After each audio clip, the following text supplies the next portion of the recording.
ദക്ഷനാം ദശരഥൻ തക്ഷണം പ്രീതിയോടെ കൗസല്യാദേവിക്കർത്ഥം കൊടുത്തു. നൃപവരൻ ചൈതല്യാത്മനാ പാതി നൽകി ഞാൻ കൈകേയിക്കും. അന്നേരം സുമിത്രയ്ക്ക് കൗസല്യാദേവി താനും തന്നെ പാതി കൊടുത്തിടിനാൻ മടിയാതെ.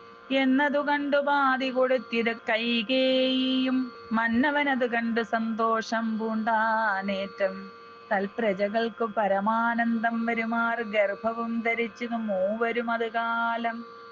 അപ്പോഴേ തുടങ്ങി ക്ഷോണീന്ദ്രനാം ദശരഥൻ വിപ്രേന്ദ്രന്മാരെയൊക്കെ വരുത്തി തുടങ്ങിനാൻ. ഗർഭരക്ഷാർത്ഥം ജപഹോമാദി കർമ്മങ്ങളും ഉൽപ്പലാക്ഷികൾക്ക് അനുവാസരം ക്രമത്താലെ.